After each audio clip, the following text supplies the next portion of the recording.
If you've ever delegated work and been frustrated that the person on the receiving end doesn't get what you're asking them to do, or maybe they just take far longer than you hope they would, then this episode is for you. So the question is this: how do entrepreneurs like us, who don't have an endless supply of cash, how do we leverage the best apps, virtual assistants, automation tools and systems to scale our businesses, increase our profits, and have more time to do what we love to do each day? That is the question, and this podcast will give you the answer. My name's Dr. Steve Day, and this is Systemize Your Success. So I'm in the middle of recording some new content for the release of my new signature program. And one of the things that I emphasize in this program is about the power of using video. Now, video is something I have talked about previously on this podcast, but today I want to give two specific examples about how powerful video is and how it can overcome so many of the challenges of communication and also delegation to give just infinitely more information than you know you could possibly give, no matter how well you try to write or describe something that you are doing. So let me jump in and try and explain. So the first thing is when you are delegating some work and you're trying to describe something, doing it in words, it can get very complicated very quickly. Even if you use checklists and screenshots, the complexity of many tasks means that actually it becomes very confusing, very cumbersome, and also very hard to update as well. Like updating the traditional operation manuals is a total waste of life and time, and video you can record on the fly as you're doing your work anyway, and so it just rapidly it cuts down the time to actually record how to do something by a factor of many, whatever, 10, 15, whatever.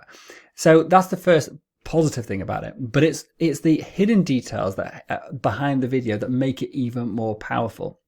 Now, what I mean is that when you're describing how to do something, you won't actually know half of the things that you need to say because you forget, or you're not aware of like how well you know the stuff that you do it every day. So you won't be able to actually explain to somebody all the things that they need as a novice or someone new to doing a task, all those little details that they need in order to be able to understand fully what you're trying to ask them to do. But if you've recorded your screen when you do the task, they'll be able to actually just see what you do and therefore infer most of the details you've forgotten or you just omitted because you weren't aware you needed to say it. They'll be able to get that information just simply by watching what you're doing. So that is the first thing, and probably the most powerful thing, is you don't know how much you know, and therefore it's very hard for you to remember what it was like to be an absolute novice, and therefore explain things in a simple enough way for somebody new to something to explain. That's the big win. The second thing is just like how complex some things are to describe. So an example I gave in a lecture a while ago, or a presentation I did some time ago, was about folding in flour for a recipe. When you're making a cake and you fold in flour. Now, if you're listening to this and you've folded in flour a dozen times before, you'll know what I'm talking about. If you've never made a cake, and if you have made many cakes, then try to erase that from your memory. And just from this description, which I took from a cookery book, just like imagine just following this without anything else. How would you be able to then know what folding the flour is? So this is the description. So folding the flour. Step 1, use a spoon in a cutting action. Step 2, continue until mixtures are combined. Like, what is a cutting action? Like, what does it actually mean? What does combined actually mean? Like, okay, probably can get combined because it's like when they're mixed together maybe. But like a cutting action, what the hell's that? However, if you show them a video of what it looks like when someone's actually folding in the flour, doing the whole action, with the spoon and everything, then it's just obvious. They can just watch it and copy it and emulate it. And that's exactly the same thing as when someone is watching you do something on your screen when you're describing it. So the second big thing I wanted to mention was about just communication in general. Like, I believe in video so much that I even created a methodology name for it. The video comms revolution. And it's something that we talk about in our training because it is simply the most powerful way and to improve communication and to reduce the time needed to communicate effectively. It can also, if you include your video in there, the video of you as you're speaking, so when you're sharing your screen, you include your video, you can actually build rapport as well, because people can see your expression and they can see your face. So even if you're saying something one way, if they can see you actually, in a good mood at the time and smiling, then they may actually take it the way you intended. Or maybe, you're actually trying to be funny, but maybe you're not that funny, but because you're smiling at the same time, they'll get it. And so therefore, it can actually just help avoid so many misunderstandings when you're actually communicating. It's also brilliant for when somebody is communicating with you about a problem they're having. This is especially useful for computers, but it could equally be useful for just videoing, a physical activity, saying, I can't get this to work, I can't get this to open, what am I doing wrong with this bike lock, whatever it is. If you can actually see what they're doing, that's far, far easier than trying to describe it in words or even in a voice. Someone's on the end of a phone and they're like, yeah, I'm looking at the fuse box. This one's up and this one's down. If they showed you a video, you'd know instantly, be able to see that's the problem, because you as the expert, you're able to see, and you'll be able to see sort of the converse of what we said before. You'll be able to see stuff that they won't know that they need to tell you. Because they're a novice, because they're inexperienced, they won't know the things you need to know in order to give them the help that they want. It's like with coaching. It's like, if you want to get the best out of your coach, you ask the best questions. But the challenge is sometimes as a coachee, if that's a real word, as the delegate of the coach, you don't know what you need to ask in order to get the best out of your coach. So it's a bit of a, you're between a rock and a hard place sometimes. And that's the same for your staff. They don't need to know the questions they need to ask to get the rapid answers they need in order to carry on their work, which ends up with just frustration, miscommunication, and things just dragging out longer than they should. So, for example, if someone is struggling to log into a website and you're using a password, say, so in our business, we use something called LastPass, and that automatically fills passwords. It's a bit like the Chrome or the browser extension password safe, but it can be shared across your team seamlessly. So it's a really cool tool. But if someone's new to the business and, for example, they didn't realize that they had to install the browser plugin in order for the app to work, or even that when the browser plugin's installed, they have to actually log into that specifically in order for it to work, they might not know those things because they're new. And if they then say to you, I've tried to log in, it's just not working, LastPass isn't working for me, and you say, well, what have you tried so far? And you're going back and forth with text or voice or whatever, then it can take a long time to actually figure out what the problem is.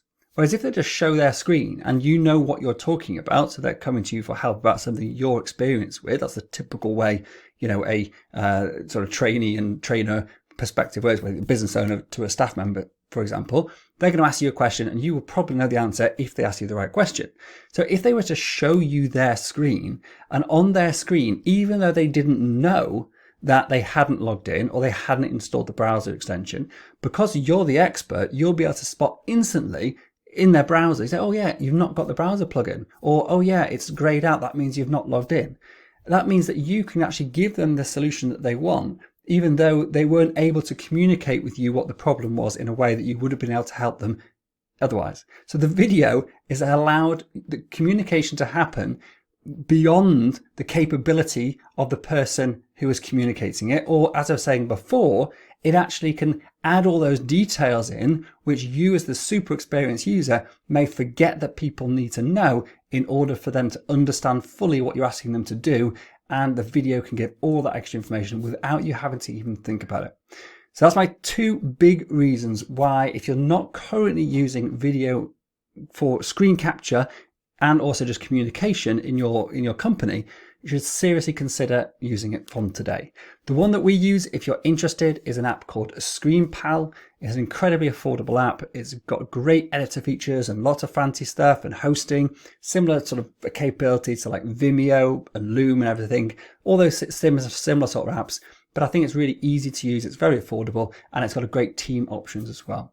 Other things like Loom, etc. are all equally good in many respects. The key things you need to look for when you are looking for an app, before I finish, are that the app that you're using to record your screen or your video, if you're doing video communication, probably the number one feature is that when you've finished doing the recording and you hit end record, it needs to automatically upload into the cloud, be hosted in the cloud for free or included in your package, and provide you instantly with a link in your clipboard that you can then send that to somebody, via message. So for example, you hit record, you show them something, you hit end, and then without doing anything else, you simply go paste into a message, send it in your Slack or your WhatsApp, whatever, say, hey, can you check this video out for me? Or through your task management app, say, hey, check this video out, can you do this work for me? Or, hey, this is the problem I'm having, can you have a look? And it's done. There's no faffing around with downloading and uploading. There's no, oh yeah, this link doesn't work because you've not shared it correctly, because you've saved it in a Google folder I don't have access to. None of that. It needs to be absolutely seamless. It needs to take zero extra time from you, or very near zero extra time from you doing your work anyway, to remove any barriers from you using it as the primary source of communication, whether it's through training, through problem solving, or just actually communicating with your remote team, or even people who are in the same office as you. But as I've talked about previously, asynchronous communication is an incredibly effective way to increase productivity. Using video in that asynchronous communication makes it even more powerful. So that's it. That's my top tips for why you should use video more in your communication, and also the benefits of doing it, but also some of the recommendations, or my recommendation of using ScreenPal as your tool of choice. Thank you very much. If you like this video, or this podcast, I should say, please do share it with your friends and colleagues, spread the love, and leave us a review or a rating if you're feeling generous. Thank you so much. I'll see you next time.